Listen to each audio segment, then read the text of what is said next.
భారతదేశంలో ఒక ఊరుంది. దాన్ని చేతబడి రాజధాని అంటారు. అక్కడ మనుషుల్ని జంతువులుగా మార్చేస్తారని, గాలిలో మాయం చేస్తారని అంటారు. కాని అన్నింటికన్నా భయంకరమైనది మోహిని బాణం. అది ఒక మనిషిని మీకు బానిసను చేస్తుంది. మరి ఆ బాణం ఒక మనిషి మీద కాకుండా ఒక యక్షిణి మీద ప్రయోగిస్తే? అహంకారంతో వెళ్లిన ఒక ఫోటోగ్రాఫర్ కథ ఇది. అతను నిరూపించడానికి వెళ్ళాడు, కాని బందీగా మిగిలిపోయాడు. ఇది మాయోంగ్ శాపం.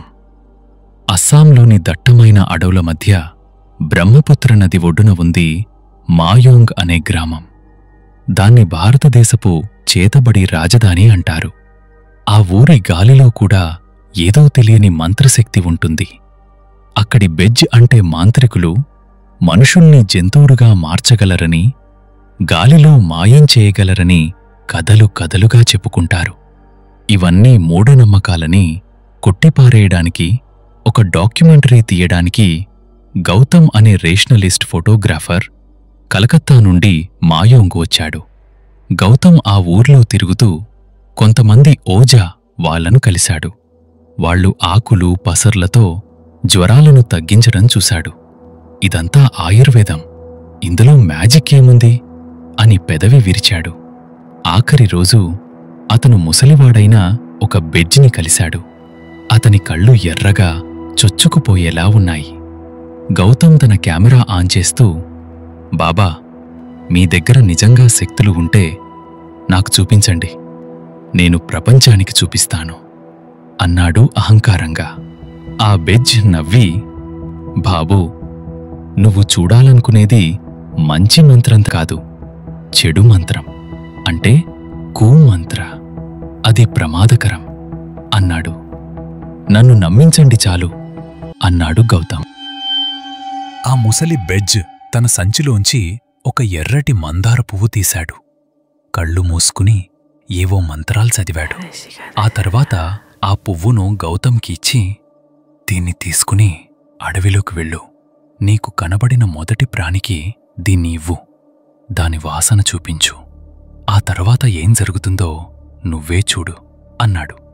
గౌతమ్ నవ్వుకుంటూ ఆ పువ్వు తీసుకుని అడవిలోకి వెళ్ళాడు. కొంత దూరం వెళ్ళాక ఒక జింకపిల్ల కనిపించింది. గౌతమ్ నెమ్మదిగా ఆ పువ్వును దానికి అందించాడు.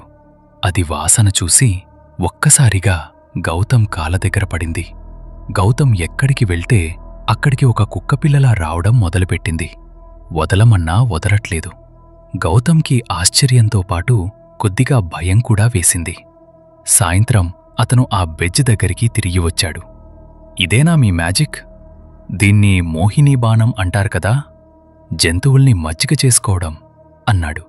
ఆ బెజ్ మళ్లీ నవ్వి, నీ కళ్ళే నిన్ను మోసం చేస్తున్నాయి బాబూ. ఆ పువ్వు నీ చేతిలో ఉన్నంతసేపు ఆ జింక నిన్ను వదలదు. దాన్ని ఇక్కడే వదిలేసి ఆ పువ్వును నదిలో పడేసి వెనక్కి చూడకుండా నీ ఊరికి వెళ్ళిపో, మళ్లీ ఇటు రావద్దు అని హెచ్చరించాడు. గౌతమ్ ఆ పువ్వును బ్రహ్మపుత్ర నదిలో విసిరేసి ఆ రాత్రే కలకత్తాకు తిరుగు ప్రయాణమయ్యాడు. కలకత్తా వచ్చాక వారం రోజులు బాగానే ఉంది. కాని గౌతమ్ జీవితం నెమ్మదిగా మారడం మొదలైంది. అతనికి ప్రతిరోజూ ఒకే చోట ఒకే సమయానికి ఒక అందమైన అమ్మాయి కనిపించడం మొదలైంది. ఆమె కళ్ళు అచ్చం ఆ మాయోంగ్ బెజ్ కళ్ళలా ఉన్నాయి. ఆమె ఎప్పుడూ నల్ల చీరలోనే ఉండేది. అతన్ని చూసి నవ్వేది కాదు, మాట్లాడేది కాదు, కేవలం చూసేది. గౌతమ్కి ఆ అమ్మాయి ఒక అబ్సెషన్గా మారిపోయింది. పనిమీద ధ్యాస పోయింది. రాత్రుళ్ళు నిద్రపట్టేది కాదు. తన కెమెరాలో 100 ఫోటోలు తీశాడు. కాని విచిత్రంగా ఏ ఫోటోలోనూ ఆమె రూపం పడలేదు. ఆ స్థలం ఖాళీగా ఉండేది. అతనికి అర్థమైంది, ఆ బెజ్ మోసం చేశాడు. ఆ మోహిని బాణం ప్రయోగించింది ఆ జింక మీద కాదు, తన మీద. గౌతమ్ పిచ్చివాడ్లా తయారయ్యాడు. స్నేహితులు దూరం పెట్టారు. ఆరోగ్యం దెబ్బతింది. చివరికి మళ్లీ మాయోంగ్ బయలుదేరాడు. ఆ బెజ్ కాళ్ళ మీద పడి, నన్ను క్షమించు, ఈ శాపం తీసేయ్ ఆ అమ్మాయి నన్ను చంపేస్తోంది. అది మనిషి కాదు, పిశాచిలా ఉంది అని ఏడ్చాడు. ఆ బెజ్ కళ్ళు మూసుకుని, ఆమె పిశాచి కాదు, ఆమె ఒక యక్షిణి. నువ్వా పువ్వును నదిలో పడేసినప్పుడు దాన్ని ఆ నదీదేవత స్వీకరించింది. ఇప్పుడు నువ్వు ఆమెకు బందీ. ఈ మోహినీ బాణం తిరుగులేనిది. దీన్ని ఆపలేం, కేవలం బదిలీ చేయగలం అన్నాడు. ఎలా అని గౌతమ్ ఆశగా అడిగాడు. ఆ బెజ్ ఇంకో మందార పువ్వును మంత్రించి ఇచ్చి, నువ్వు మొదటిసారి ఇక్కడికి వచ్చినప్పుడు ఎలా ఉన్నావో అలాంటి వాటిని వెతుకు. అహంకారంతో అపనమ్మకంతో ఉన్నవాడ్ని. వాడికి ఈ పువ్వుని ఇవ్వు. ఆ యక్షిని నిన్ను వదిలి వాడ్ని పట్టుకుంటుంది అన్నాడు. గతవారం మాయోంగ్ గ్రామానికి వచ్చిన ఒక టూరిస్ట్ అడవిలో దారి తప్పిపోయాడు. అతనికి గౌతమ్ కనిపించాడు. చిరిగిన బట్టలతో పిచ్చిచూపులతో ఉన్న గౌతమ్ని చూసి ఆ టూరిస్టు భయపడ్డాడు. గౌతమ్ అతని దగ్గరికి వచ్చి తన చేతిలోని ఎర్రటి మందార పువ్వును అందిస్తూ